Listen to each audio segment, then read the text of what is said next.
Namaskara and welcome to the Kaveri Diaries. Water, one of the nature's core elements and biggest gift to every living being on this planet. Let's rewind a bit to see how we got here as a human civilization. The New Stone Age, known as the Neolithic Age, began when humans learned how to farm and grow their own food. As we all know, farming originated mainly around water bodies, mostly around flowing rivers. Constant flow of rivers led to stable farming and in turn providing constant food supply, population growth around rivers, and permanent settlements were built and sustained thanks to rivers. Rivers inevitably became the most important binding force for human civilization and became the center of every living being's existence. That's the reason every major river has been named with a divine energy manifestation. River Nile translates to great water. Greeks worshipped water as god Poseidon. Romans named and worshipped their rivers as Neptune.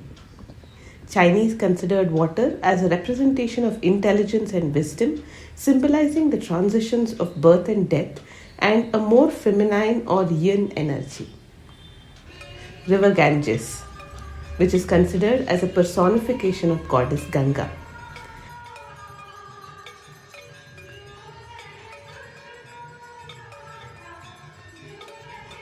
Similarly, goddess Kaveri is also a manifestation of that divine energy. Let's now turn to this favorite river of mine. Kaveri River, considered as one of the 7 holy rivers, has played a significant role in the culture and heritage of the South Indian peninsula. In this video, I am going to travel along with River Kaveri from its origin at Brahmangiri hills to Pumpuhar, where the river joins the ocean. In this journey, we will also look at the major tributaries of Kaveri such as Harangi, Hemavati, Kabini, Bhavani, Noyal and Arkavati.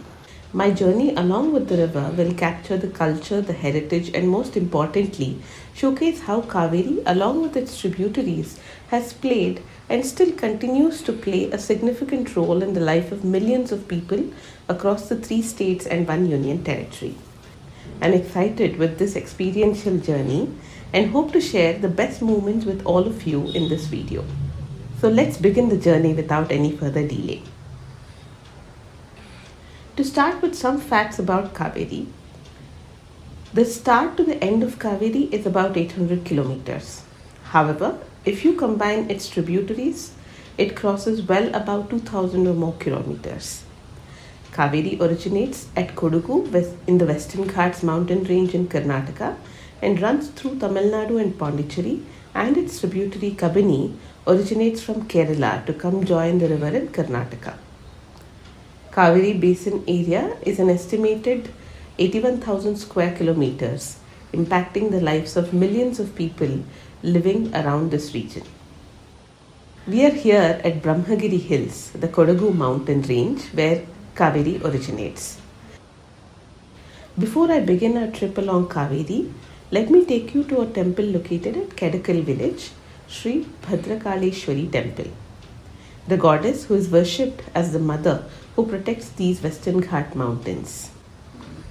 Locals say that this is an ancient temple which just got renovated. Along with it, some say that this is as ancient as the primary deity worshipped here was installed by the first civilizations who lived on these Western Ghat mountains.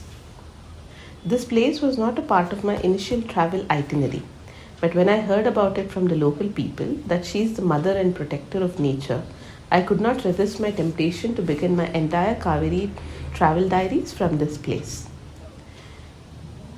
And also to add, there was a very good positive energy when I visited this place.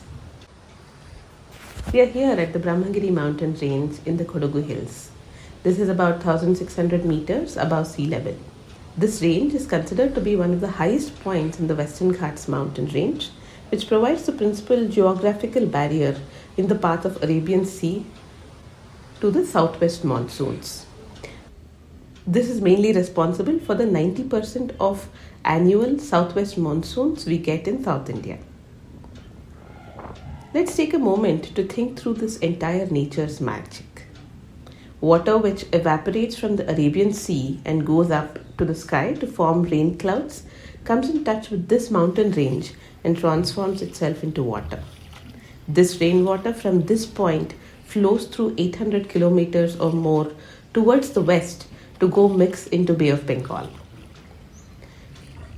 Arabian Sea from this point towards the east is hardly 60 kilometers from this point. Let's remind ourselves of the most popular question here. What's the purpose of our life? I believe the answer is right here. Just think through this. Kaveri does not take her shortest path to go join the Arabian Sea. It rather travels 800 or more kilometers so that with her act of kindness, she impacts millions and millions of people before she silently joins the ocean and once again gets ready for rebirth. For me, life's purpose is not in the destination we reach. Rather, it's the journey we choose to get there which defines our life's purpose.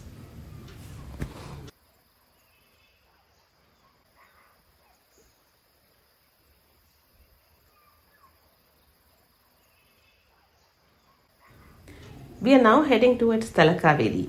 This is considered to be the source of river Kaveri and it's a very holy place as well for the Kurkis. It is located on the Brahmangiri hills at about 1276 meters above the sea level. You find a water spring originating from this place which is considered the birth of Kaveri. We also visited the temple of goddess Kaveramma and Agastya.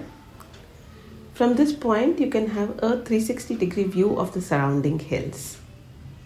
I've done my best to capture the best of Mother Nature's beauty in this video, but one can only feel the feeling of God and abundance of positive energy, which is indescribable when you come to this place. Next, we are heading towards Bhagamandala, where you have the Triveni Sangama, which is about 10 kilometers from Talakaveri and about 20 minutes of drive from here. Triveni Sangama means three streams meeting at this place. River Kannike and the mythical river Sujoti joins Kaveri at this point. Sujoti is a mythical river because the legend says that the river Sujoti flows underground until it meets at the Sangam and then expands into Kaveri's merry flow. Bhagamandala Triveni Sangam is nature combined with spiritual significance. Adjacent to Triveni Sangama is the famous Sri Bhagavandeshwara Temple. This is the temple of Lord Shiva. Inside the temple, one can find the presence of Bhagavandeshwara, Subramanya, Mahavishnu and Ganapati. This is also known as the Bhagavandeshwara Kshetra, from which the name Bhagamandala is derived. Having completed our visit to Triveni Sangam and to the temple at Bhagamandala, we are now headed towards the Bari elephant camp. We have to drive about 72 kilometers, which takes roughly about 2 hours to reach the camp. On the way, we saw several tributaries and canals which split and divert Kaveri for agricultural and other uses.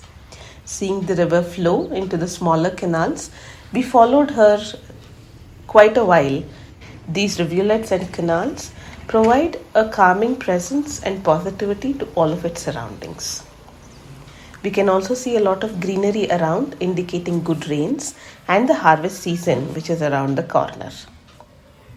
The Bari Elephant Camp is a famous camp which has been existing along the riverbanks, primarily providing a place for the elephants who have been retired. And it is maintained by the jungle lodges and resorts of Karnataka. At the entrance of the Bari, we see such an arch and drive in, and the camp is about 1.5 kilometers from here. The camp is formed on a small island which is formed by the Kaveri river, which separates into two for about 1 kilometer. We took a quick 5-minute boat ride to reach the elephant camp. As they say, elephants bring out the child within us. That is so true. The Bari is open for restricted timings. Please ensure that you check the timings before you get there. We can also stay at the jungle lodges in the elephant camp if you're looking for a day-long experience with the magnificent elephants. There are about 150 elephants across camps in Karnataka. The Bari has been historically important as it used to provide elephants for the Mysore Dasara festival. We next head towards Nisargadhama. This is about 23 kilometers from here and takes about 45 minutes drive. As the Bari camp, this place is also formed on an island on Kaveri river and has dense forest around this place. This place has been around for 20 plus years and has maintained the same aura and delight for everyone who visits each time. And it's the same since the time I visited this place as a kid. Now we cross over on a very good and sturdy hanging bridge, and we also had several tourist attractions which kept us occupied for the entire day. We took a nature's walk around the park and we could hear Kaveri flowing right next to us, and it also provides a good understanding of the Kurk culture. If you are a bird lover, you can spend time with variety of birds at a close proximity and enjoy their company. Nisargadhama is open between 9 and 5. Best time to visit it is after August till March during winter and spring seasons to have a good visit to see the birds and spend time along the banks of river Kaveri.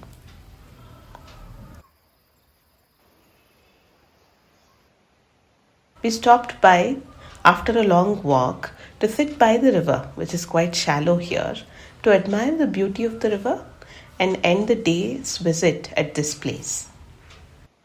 Thank you for watching. Please do stay tuned for the next chapter of Kaveri Diaries.